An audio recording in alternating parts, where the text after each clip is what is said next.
नमस्कार. आज आपण बघणार आहे पोलीस व्हेरिफिकेशन म्हणजेच कॅरेक्टर सर्टिफिकेटसाठी ऑनलाईन रजिस्ट्रेशन कसे करायचे हे या व्हिडिओतून समजून घेणार आहोत. तर व्हिडिओ शेवटपर्यंत पहा आणि चॅनलवरती नवीन असाल तर आपल्या चॅनलला सबस्क्राईब करा. तर व्हिडिओला सुरुवात करू.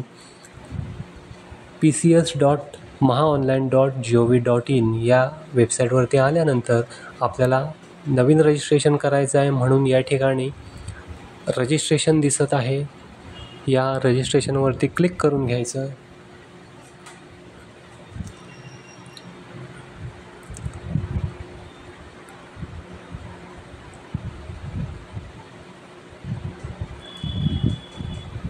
क्लिक केल्यानंतर हे रजिस्ट्रेशनचं पेज समोर आपल्याला दिसेल. तर या ठिकाणी पहिलं आहे ते आधार नंबर आहे.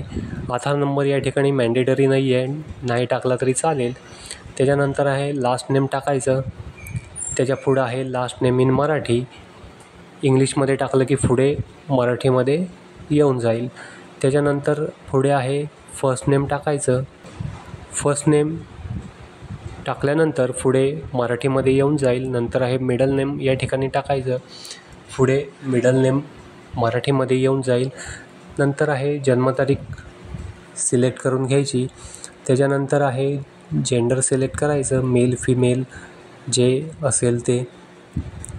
त्याच्यानंतर आहे सिलेक्ट युअर CP/SP ऑफिस. तुमचं SP ऑफिस किंवा CP ऑफिस या लिस्टमधून सिलेक्ट करून घ्यायचं.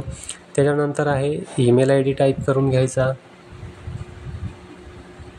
ईमेल ID टाईप करून झाल्यानंतर खाली आहे mobile number as user name.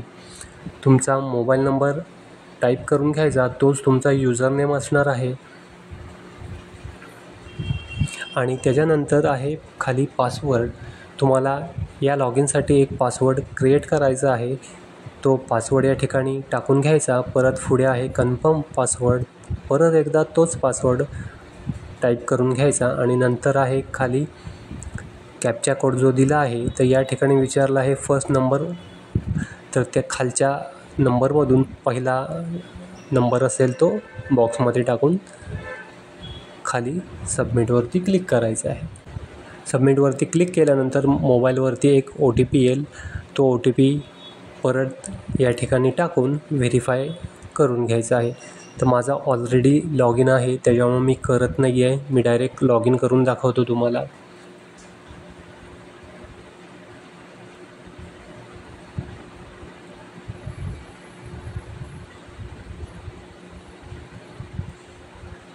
परत होम पेजवरती येऊया.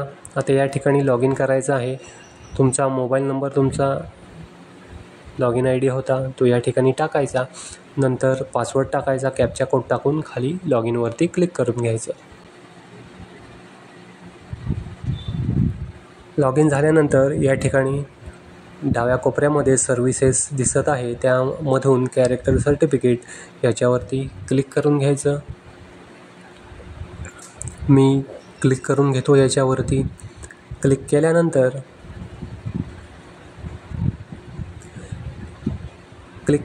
या ठिकाणी पहिला दिसेल ते इन्स्ट्रक्शन्स. जे डॉक्युमेंट तुम्हाला अपलोड करायला लागणार आहेत ती या ठिकाणी दिलेली आहेत. त्यापैकी कुठलंही एक तुम्ही सिलेक्ट करू शकता. एज प्रूफमध्ये स्कूल लिव्हिंग सर्टिफिकेट किंवा बोर्ड सर्टिफिकेट हवं आहे, नाहीतर बर्थ सर्टिफिकेट हवं आहे. या तिघांपैकी एक तुमच्याकडे असणं गरजेचं आहे. नंतर खाली दिलेलं आहे ID प्रूफसाठी anyone, PAN card, election card, driving licence, student card यापैकी एखादं ID प्रूफ तुमच्याकडं असायला हवं आहे. नंतर आहे ॲड्रेस प्रूफसाठी खालच्या लिस्टमधून एखादं डॉक्युमेंट तुमच्याकडं असायला हवं. पासपोर्ट, रेशन कार्ड, ज्या रेशन कार्डवरती तुमचं नाव आणि पत्ता असायला हवा. नंतर लाईट बिल किंवा टेलिफोन बिल यापैकी एक, किंवा आधार कार्ड यापैकी एक डॉक्युमेंट ॲड्रेस प्रूफ म्हणून असायला पाहिजे. आणि नंतर आहे खाली 4 नंबरला कंपल्सरी डॉक्युमेंट. म्हणजे कंपनीकडून कंपनी तुम्हाला एक लेटर देते व्हेरिफिकेशन करायचं आहे म्हणून. ते असेल तर ठीक आहे, नसेल तर मग आपल्याला एक साधा अर्ज तयार करून तो अपलोड करावा लागतो. आता तो अर्ज जो आहे तो मी नंतर सांगेन. काय लिहायचं आहे त्यामध्ये ते डॉक्युमेंट अपलोड करताना तो तुम्हाला मी दाखवेन. आता या ठिकाणी नेक्स्टवरती क्लिक करून घेऊया. नेक्स्ट पेजवरती क्लिक करायचं. नेक्स्ट पेजवरती क्लिक केल्यानंतर या ठिकाणी पहिलं आहे जनरल इन्फॉर्मेशन, ती भरून घ्यायची आपण. या ठिकाणी विचारत आहे ॲप्लिकांट नेम, अर्जदाराचं नाव. इथं तुमचं नाव टाईप करून घ्यायचं. टाईप केलं की पुढे मराठीमध्ये येऊन जाईल. नंतर खाली ID प्रूफ एक द्यायला लागेल, पॅन कार्ड किंवा इलेक्शन कार्ड, त्याचा नंबर पुढे टाईप करून घ्यायचा. नंतर आहे प्रेझेंट रेसिडेन्शियल ॲड्रेस, पूर्ण पत्ता या ठिकाणी टाईप करून घ्यायचा. बिल्डिंग असेल बिल्डिंगचं नाव. नंतर street, landmark, locality, state, district, taluka, गावाचं नाव, पिनकोड आणि तुम्ही त्या ॲड्रेसवरती कधीपासून राहताय ते तारीख या ठिकाणी सिलेक्ट करून घ्यायची. रेसिडंट सिम्समध्ये तुम्ही या पत्त्यावरती कधीपासून राहताय ती डेट इथून सिलेक्ट करायची. त्यानंतर प्रिव्हियस ॲड्रेसचे तपशील काय असतील तर यस करायचं, नसेल तर मी नो करून टाकतो.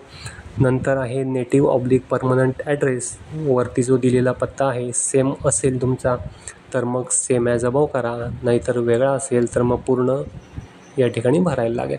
पुढं आहे company name and address where NOC certificate is to be submitted. ज्या ठिकाणी तुम्हाला सबमिट करायचं आहे त्यांचे डिटेल्स आहेत. पहिला आहे म्हणजे डेझिग्नेशन टाकायचं आहे.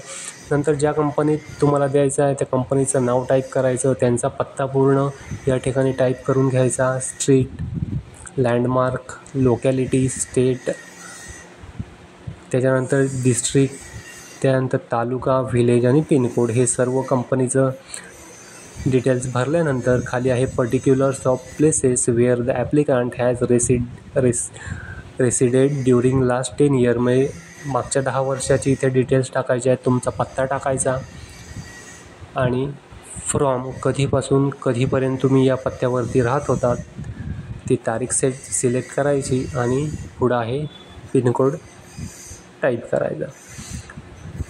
हे सर्व झाल्यानंतर नेक्स्ट पेजवरती क्लिक करून घ्यायचं. मी सर्व माहिती भरतो आणि नेक्स्टवरती क्लिक करतो. पुढं आहे व्हिजिबल आयडेंटिफिकेशन मार्क, शरीरावरील ओळख खूण एखादी असेल तर ती या ठिकाणी टाईप करून घ्यायची. नंतर आहे have you been arrested, arrest झाली असेल तर यस करायचं, नसेल तर no. Have you been active in पॉलिटिक्समध्ये ॲक्टिव्ह असाल तर यस करा, नाही तर नो करा.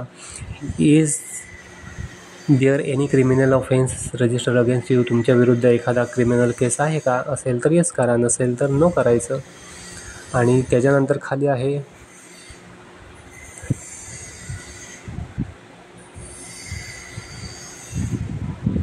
Name address of 2 person in your locality home you know, तुमच्या त्या पत्त्यावरती तुम्हाला ओळखत असलेल्या 2 व्यक्तींची नावं, पत्ता आणि मोबाईल नंबर या ठिकाणी भरायचा आहे. मी ही सगळी माहिती भरतो आणि नेक्स्टवरती क्लिक करून घेतो. क्लिक केल्यानंतर इथं पोलीस स्टेशनचे डिटेल्स टाकायचे आहे. तुमचं जे जिल्हा आहे इथून सिलेक्ट करा आणि लोकल पोलीस स्टेशन जे तुम्हाला जवळचं कुठलं पडत असेल तर ते या ठिकाणी सिलेक्ट करून घ्यायचं. त्याच्यानंतर आय हिअरबाय त्या बॉक्सवरती क्लिक करायचं. क्लिक केल्यानंतर खाली आहे प्लेस, तुमचं ठिकाण जे आहे ते त्या ठिकाणी टाईप करून घ्या. नंतर डेट त्या ठिकाणी आलेलीच आहे आणि सेव्हवरती क्लिक करायचं. सेव्हवरती क्लिक केल्यानंतर या ठिकाणी मॅसेज येईल, your application has been successfully received, आणि तुमचा ॲप्लिकेशन ID या ठिकाणी जनरेट झालेलं दिसेल तुम्हाला. मोबाईलवरती सुद्धा एक मेसेज येईल. आता या ठिकाणी तुम्हाला डॉक्युमेंट अपलोड करायचे आहेत. पहिलं आहे फोटो आणि सही, आणि बाकीचे सपोर्टिंग डॉक्युमेंट या ठिकाणी दिलं आहे. LC अपलोड करायचं आहे.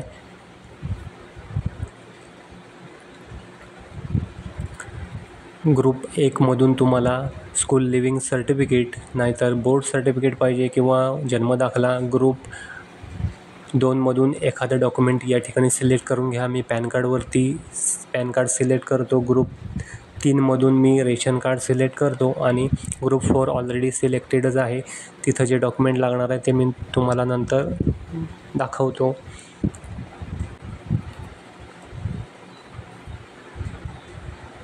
फोटो या ठिकाणी अपलोड करायचा आहे. फोटोची साईज 5 KB ते 20 KBमध्ये पाहिजे आणि 160 फोटोची रुंदी आणि 200 किंवा 212 फोटोची उंची पिक्सेलमध्ये असायला हवी आणि साईज 5 KB ते 20 KBमध्ये असायला हवी. आणि सिग्नेचरची साईज दाखवून देतो तुम्हाला. इथं 5 ते 20 KBमध्ये असायला पाहिजे आणि पिक्सेल या ठिकाणी दिलं आहे 256x64.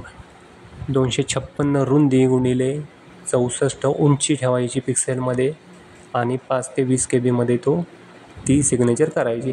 मी फोटो आणि सही या ठिकाणी अपलोड करून घेतलेला आहे. आणि परत एकदा इथे खालची डॉक्युमेंट्स सिलेक्ट करून घेतो आणि अपलोड डॉक्युमेंट्सवरती क्लिक करून घेतो. अपलोड डॉक्युमेंट्सवरती क्लिक केल्यानंतर या ठिकाणी स्टेप बाय स्टेप आपल्याला डॉक्युमेंट अपलोड करायचं आहे. पहिलं आहे स्कूल लिव्हिंग सर्टिफिकेट, नंतर पॅन कार्ड, रेशन कार्ड आणि लेटर फ्रॉम कंपनी. कंपनीचं लेटर नसेल तर तुम्ही एक अर्ज तयार करून तो या ठिकाणी अपलोड करायचा आहे. मी या ठिकाणी बाकीची वरची डॉक्युमेंट अपलोड केलेली आहेत. आता कंपनी लेटर आपल्याकडे नाही आहे म्हणून आपण एक अर्ज तयार केलेला आहे. तर तो काय आहे तो तुम्हाला दाखवून देतो. याप्रमाणे अर्जाचा फॉर्मॅट राहील. याप्रमाणे आपल्याला लिहून किंवा टाईप करून सही करून तो अपलोड करायचा आहे. आता हे डॉक्युमेंट मी अपलोड करून घेतलं आहे. या ठिकाणी दाखवत आहे डॉक्युमेंट 1, 2, 3 आणि 4 म्हणजे 4ही डॉक्युमेंट आपली या ठिकाणी अपलोड झालेली आहेत. अपलोड झाल्यानंतर आपल्याला आता काय करायचं आहे, कंटिन्यूवरती क्लिक करून घ्यायचं आहे. मी कंटिन्यूवरती क्लिक करतो. कंटिन्यूवरती क्लिक केल्यानंतर तुमचा फॉर्म जो भरलेला आहे तो समोर या ठिकाणी ओपन होईल. तो नेक्स्ट करत जायचं आणि या ठिकाणी तुम्हाला प्रोसीड टू पेमेंटवरती क्लिक करायचं आहे. प्रोसीड टू पेमेंटवरती क्लिक केल्यानंतर या ठिकाणी आपण ऑनलाईन पेमेंट करणार आहे. या ठिकाणी तुमचं किती पेमेंट लागणार आहे, 123.60 रुपयाचं. नंतर आहे पे ऑनलाईनवरती आपण क्लिक करून घ्यायचं आणि प्रोसीड टू पेमेंटवरती क्लिक करायचं.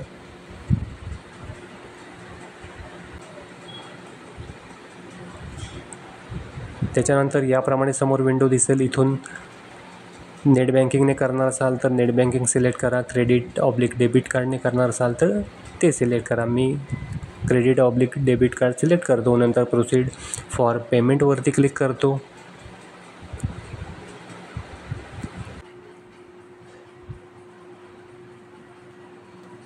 त्यानंतर याप्रमाणे समोर विंडो दिसेल. मी या ठिकाणी QR वरती क्लिक करतो आणि भीम UPI सिलेक्ट करून मेक पेमेंटवरती क्लिक करून घ्यायचं. मी क्लिक करतो मेक पेमेंटवरती. क्लिक केल्यानंतर या ठिकाणी QR कोड जनरेट होईल आणि तो कुठल्याही UPI ॲपमधून स्कॅन करून या ठिकाणी पेमेंट करून घ्यायचं. पेमेंट झाल्यानंतर तुम्हाला पेमेंटची स्लिप जनरेट होईल. ती सेव्ह करून ठेवायची. त्याच्यानंतर परत एकदा लॉग इन करून तुम्हाला ॲप्लिकेशनची प्रिंट काढून घ्यायची आहे. या ठिकाणी परत एकदा मी लॉग इन केलं आहे. डाउनलोडवरती क्लिक करायचं आणि प्रिंट ॲप्लिकेशनवरती क्लिक करून ॲप्लिकेशनची प्रिंट काढून घ्यायची आणि प्रिंट पेमेंट रिसीटवरती क्लिक करून प्रिंट पेमेंटची रिसीटसुद्धा काढून घ्यायची. आणि त्याच्यानंतर जेव्हा 8-10 दिवसानंतर सर्टिफिकेट आपलं जनरेट होईल तर ते सुद्धा या ठिकाणी असं दाखवेल प्रिंट सर्टिफिकेट. त्याच्यावरती क्लिक करून ते सर्टिफिकेट डाउनलोड करून प्रिंट करून घ्यायचं. आशा करतो हा व्हिडिओ तुम्हाला आवडला असेल. व्हिडिओ जर आवडला असेल तर व्हिडिओला लाईक करा, शेअर करा आणि आपल्या चॅनलला सबस्क्राईब करा. धन्यवाद.